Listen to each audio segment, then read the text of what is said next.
I pre-ordered these two Walthers Proto GP9 Phase 2s. My layout is a 60s and 70s era SP themed layout. And I didn't have any GP9s. And you know SP had a bunch of GP9s during that period, so I figured I needed a couple. And I pre-ordered them, and I received them in June of last year, June of 23. Now, the AC in my layout room stopped working, and the summers in Arizona are really hot, and last year was exceptionally hot. So it was 100 degrees in my layout room from June until October. So these models just sat until October. And then when I finally got them out of the box to run them, both locomotives had issues. One locomotive didn't run at all, and the other locomotive had issues with the lighting. So, I spent $630 on these two locomotives, pre-ordered them through Trainworld. And if you've ever paid out a lot of money for something and it didn't work, well, then you know how I felt. So I contacted Walthers and eventually got a return authorization for them and sent them in for warranty repair. And I just got them back yesterday. And you can see the tags in here from the repair tech. So let's open them up now and see if they work. This is GP9 3451.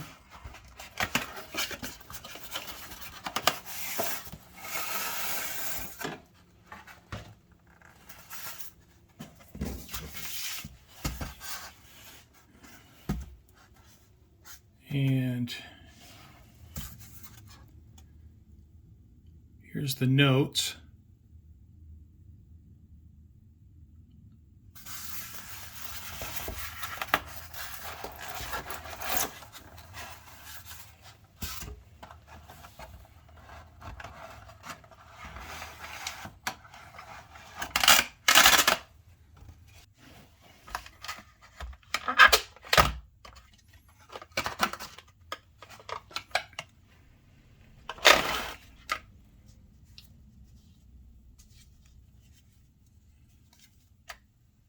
All right,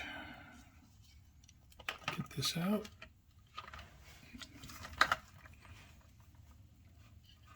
Here it is, my GP9. Here's the second GP9, 3444. And here's 3444.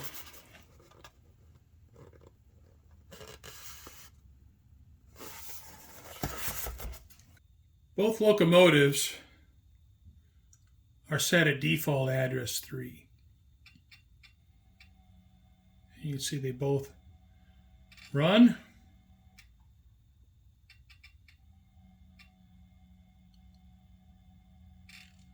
So that's an improvement. So until I get these on my programming track and change the address to the road number, I'm going to go ahead and take one off. That way we can verify that the other one works. So we know they both go forward and backwards at address 3. All right, so for 3451, let's start it up. Start up the prime mover.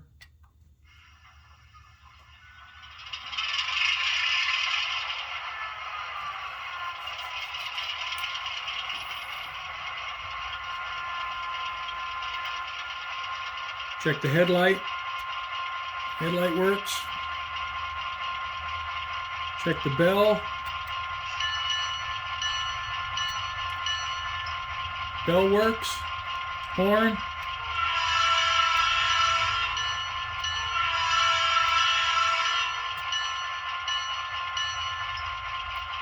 I have to say that horn sounds pretty amazing. Coupler crash. It works. Dynamic brake.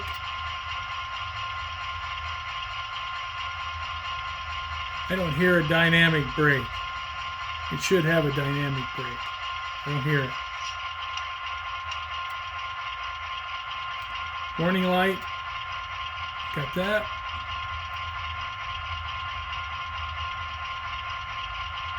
Ditch lights. It doesn't have ditch lights. Manual compressor. I don't know what that is. And I don't know if this locomotive should have one, but I don't hear anything.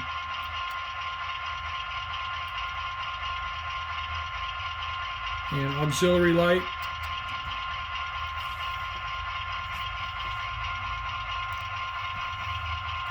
Okay, I got a red light flashing. Now F9 is drive hold. I don't want to mess with that right now. F10 is independent brake.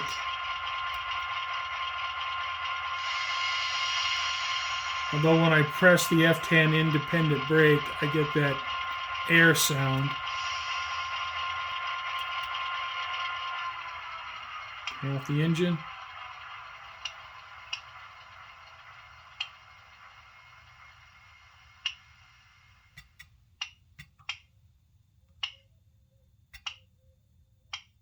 Hear that popping sound?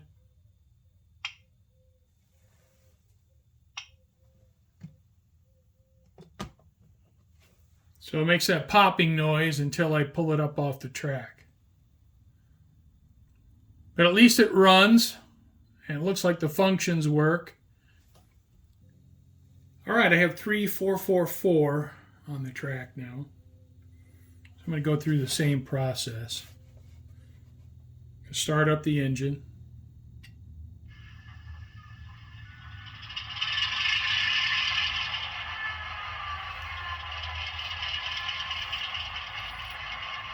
Headlight. Bell.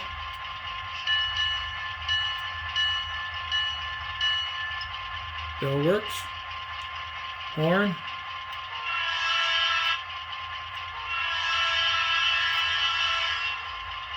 Love that horn. Coupler crash. Works. Dynamic brake.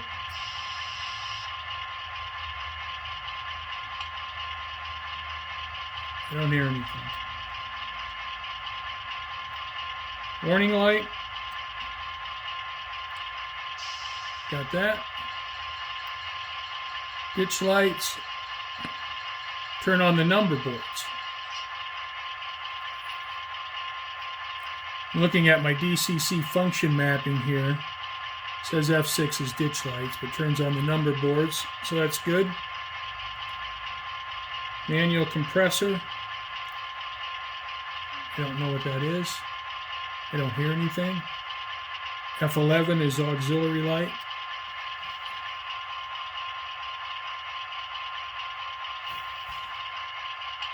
And I got a red light flashing there. It's very dim, but it flashes.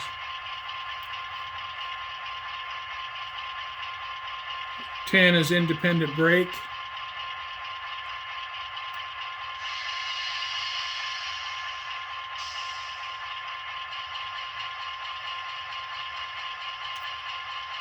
All right, I'm going to turn off the prime mover and the sound, see if it clicks.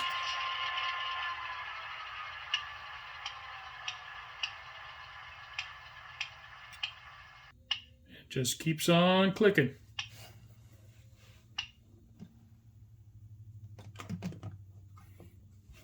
Well, I think I'll get out and run them on the track a little bit and see how they run.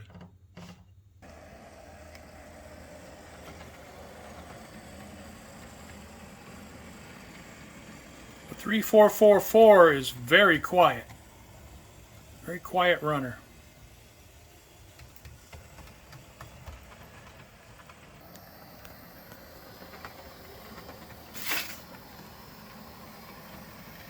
Three, 4, 5, 1 is a super quiet runner,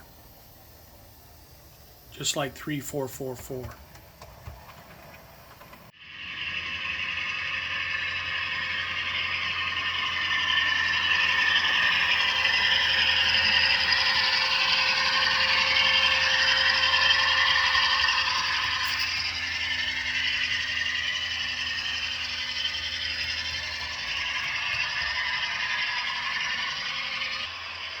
So I'm going to turn on the dynamic brake, and it does work, and it's pretty interesting how it works. Dynamic brake is on.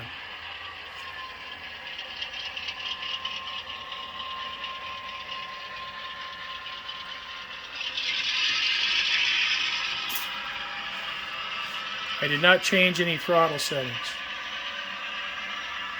I'm going to go to 0 now.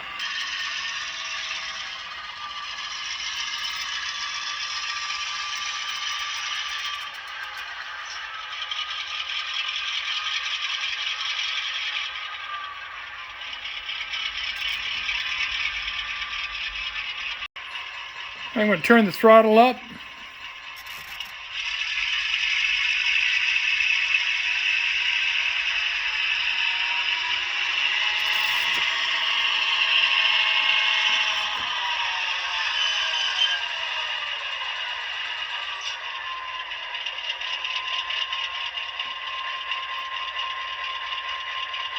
The sounds with the locomotive are pretty impressive, and the dynamic brake works, and it's interesting how it works. It must sense current, and when the current decreases, it turns the dynamic brake on. At least that's what I'm thinking.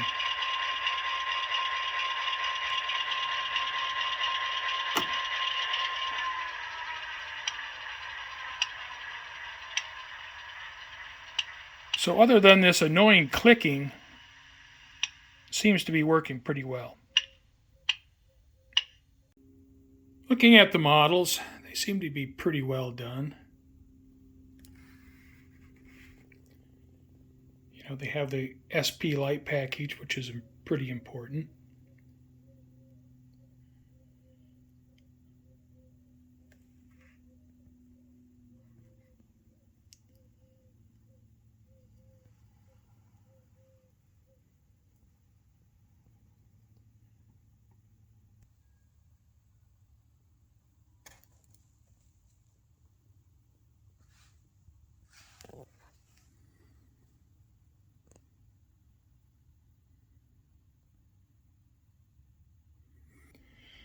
You know, I think the paint is a little bit subjective. I wouldn't mind if the gray was a little bit darker.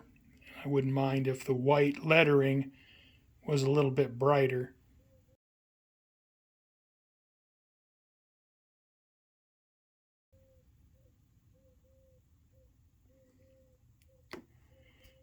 You know, obviously the details on 3444 will be the same as 3451.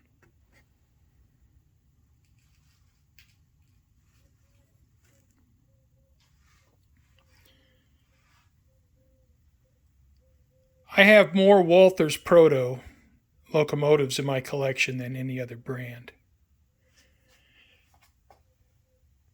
For the most part, they run really well. I have had some issues though. But now that these locomotives have been repaired and everything seems to be working correctly, well, I'm a lot happier than I was when I first opened the packages and they didn't work. It's good to have a couple GP9s in my collection, but I can't say I'm particularly thrilled about these locomotives. Obviously, being DOA doesn't help anything, but it seems like the level of detail just isn't as high as it should be for a Proto model. I mean, these are priced the same as an Athearn Genesis or a Scale Trains rivet counter, and I just don't think they compare well to those brands.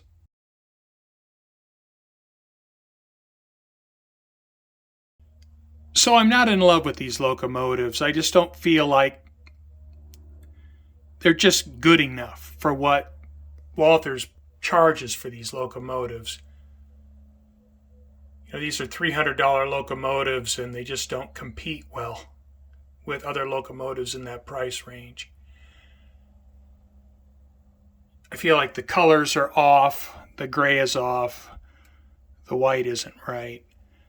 The level of detail is just not high enough. like these grills here. I think those should be photo etch.